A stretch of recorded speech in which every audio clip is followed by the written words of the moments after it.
Este jueves 13 de junio, a partir de las 16 horas, el Pleno de la Asamblea Nacional votará el proyecto de reformas a la Ley de Minería. ¿Cuáles son los detalles que podemos comentar con la doctora Rosana Alvarado, primera vicepresidenta de la Asamblea? Bienvenida. Buenas noches. Gracias. Buenas noches. Un gusto estar aquí inaugurando la televisión legislativa y un saludo fraterno, cariñoso para todos los ecuatorianos y ecuatorianas que hoy pueden conocer paso a paso lo que se desarrolla aquí en la Asamblea Nacional. Esto de la Ley de Minas, una reforma importante. Recordemos que a partir del año 2009, con este gobierno, pudimos tener una Ley de Minas soberana. Esto después de 4 años de una importante evaluación, hemos encontrado definitivamente algunos temas que tienen que ser superados con una reforma, pero para tranquilidad de los ecuatorianos y ecuatorianas que nos dieron la confianza en las urnas, en las votaciones del 17 de febrero, decirles nuevamente, nunca jamás vamos a resignar soberanía.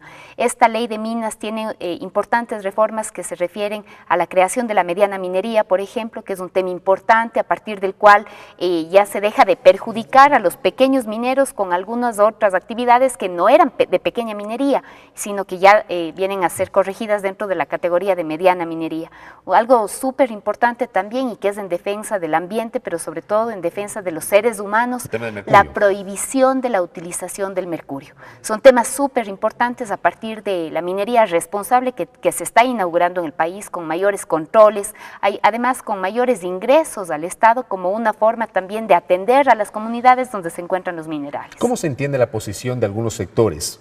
Quiero empezar por el tema de las transnacionales. El día lunes en la tarde, durante precisamente los previos al segundo y definitivo debate del proyecto de reformas a la Ley de Minería, el país conoció la decisión de la minera Kinross, que estaba encargada de la exploración y explotación del proyecto Fruta del Norte en Zamora Chinchipe, de abandonar el país argumentando que no se llegó a un acuerdo y que la forma como estaba diseñado el modelo contractual no satisfacía los objetivos de sus accionistas. ¿De alguna manera no se sintió aquello como una forma de presionar una decisión de la Asamblea sobre las reformas mineras? Bueno, no nos sorprendemos con las diferentes intencionalidades que pueden esconderse detrás de una decisión. Ojo que lo de Kinross ya era algo anunciado desde hace 2 o 3 semanas. Se había ya escuchado sobre eso. Se había escuchado, era posible que no se llegue a concretar el contrato con Kinross, pero también no puede ser de otra manera, o sea, no se puede esperar otra reacción si es que lo que hemos dicho una y otra vez es que las leyes ecuatorianas tienen que cumplirse en el territorio del Ecuador. Tanto da que estas sean las transnacionales las que tienen que cumplir las leyes ecuatorianas o la pequeña o la mediana minería, tanto da, la ley es para todos, de manera que más bien es un mensaje que hay que saberlo reconocer y comprender. Si es que Kinross, a partir de las decisiones, pretendió en algún momento vulnerar las condiciones y los requisitos que establece la ley, se equivocó de país. Se equivocó de país. Aquí estamos dispuestos, abiertos, estamos incluyendo dentro de la reforma a la Ley de Minas lo que ha dicho el presidente, que son pretensiones razonables de las empresas mineras. Eso somos súper francos, Fabricio, pueblo ecuatoriano, somos muy francos. ¿Qué es lo que decía nuestra ley? ¿Qué es lo que dice la ley vigente? Se cobran impuestos extraordinarios a los ingresos extraordinarios, impuestos a los ingresos extraordinarios. ¿Qué es lo que han dicho las mineras? Que este impuesto debería cobrarse cuando la minera ha recuperado la inversión. Es decir, de algunos años, después de algunos años. Eso es lo que estamos hoy reformando. Ese ha sido uno de los puntos en donde el mismo presidente ha dicho es una pretensión razonable y con esa misma transparencia es que hemos difundido eso a los ecuatorianos y a las ecuatorianas. En esto tienen razón las empresas mineras. También cuando hemos establecido techos al margen de las regalías. Es la primera vez que en el Ecuador podemos hablar de regalías soberanas, podemos hablar de verdaderas regalías a partir de la explotación de nuestros recursos naturales. Pero en contrapartida, los sectores vinculados a la protección, a la preservación del medio ambiente, los sectores ambientalistas, inclusive los más radicales, han señalado que esta reforma casi que consagra la explotación irracional del medio ambiente en función de atentar contra la naturaleza y contra los derechos consagrados en la Constitución de la República. Pero cuando ese discurso se queda sin piso, sin argumento, cuando les decimos ¿qué derechos? ¿Qué derechos? Cuando vamos un poquito más allá de los lugares comunes. O sea, son discursos que se han repetido de memoria durante 5 años. Yo también tengo mis reparos a las actividades mineras descontroladas, a las actividades mineras que no tienen ningún rigor. En su provincia, por ejemplo, en Azuay. Por supuesto, no podemos dejar de reconocer el derecho que tienen los pueblos, las comunidades, cuando nos hablan de lo que ha sucedido en Nambija, de la minería ilegal en el Parque Podocarpus, por ejemplo, o de la minería ilegal por la que hacía lobby el asambleísta Clever Jiménez, que se dice pertenecer a un bloque que protege los derechos de la Pachamama y de la naturaleza como Pachacutic, según él. haciendo lobby en el despacho de la entonces ministra de Ambiente, hoy vicepresidenta Marcela Guiñaga, haciendo lobby el asambleísta Jiménez por las empresas, por las mineras ilegales, por la actividad minera ilegal.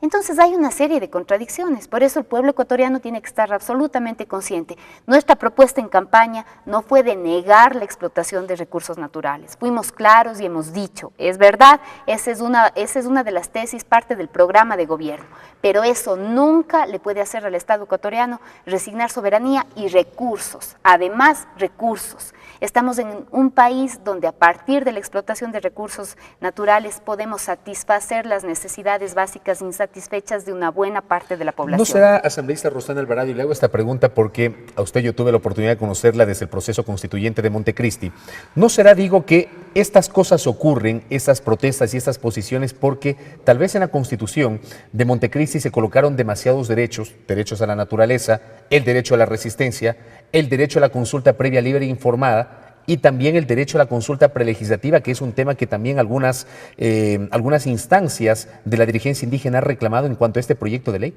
Pero no hay excesos cuando estamos hablando de derechos. Definitivamente no hay excesos. Lo que se tienen que establecer en las leyes es precisamente el reconocimiento, el respeto, el aterrizaje de esos derechos. Lo que sucede es que hay gente que quiere abanderarse de temas en donde utilizan una parte de la verdad, y eso en definitiva pues desemboca en mentiras. Hay una parte de personas, hay unos colectivos que lejos de comprender el momento histórico que está viviendo el país, estamos procurando el cambio de la matriz productiva. Eso no se da de un día al otro. No es que así de pronto podemos ser tan irresponsables de decir cero explotación de petróleo, cero explotación de minerales, cero exportación de bananos, cero exportación de camarones. Pero por esas cosas les acusan a ustedes de haberse derechizado, ¿no? Y también el presidente Correa. Bueno, ¿quién nos acusa? ¿Ah? ¿Quién nos acusa? Los sectores de la izquierda. No, a ver, el 17 Dicen que ustedes de ya no febrero, son de la izquierda. Pero que nos digan en las elecciones. El 17 de febrero marca con claridad cuáles son las decisiones que el pueblo ecuatoriano respalda. ¿Sí? No vamos a ser arrogantes, lo hemos dicho siempre con el poder, vamos a ser además absolutamente consecuentes con la responsabilidad gigantesca que tenemos. Los temas duros, los temas fuertes, los temas polémicos tienen que frentearse. Tiene que hablarse con claridad al país. Estamos con una ley de minas que le ha permitido al Ecuador recuperar su patrimonio natural para los ecuatorianos y para las ecuatorianas. En algún momento, cuando hablábamos y aprobábamos la reforma, la ley de hidrocarburos, dijeron exactamente lo mismo, que estábamos desapareciendo las empresas estatales, que estábamos traicionando a la patria.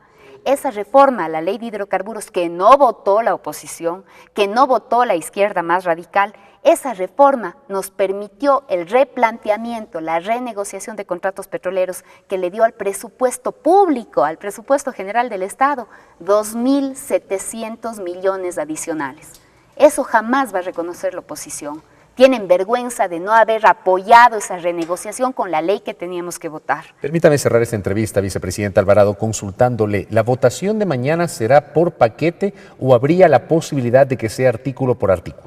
Es una determinación que le corresponde a Gabriela, a nuestra presidenta, en la línea en la que siempre hemos actuado el bloque de país, ¿no? Pero el Pleno debe pronunciarse.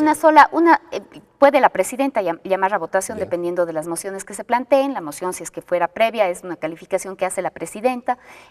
Vamos a actuar de la misma manera en la que hemos actuado, ¿no? Aquí la reforma legal pues plantea una propuesta que es importante, así que será una sola votación, salvo el mejor criterio que tenga Gabriela, nuestra presidenta. Asambleísta, gracias por su a gentileza ustedes de habernos acompañado en esta nuestra inauguración del programa Nuestra Asamblea. Muy toda gentil. la suerte, gracias. Gracias a Rosana Alvarado, ella es la primera vicepresidenta de la Asamblea Nacional, hablando sobre su posición en torno al proyecto de reformas a la ley de minería.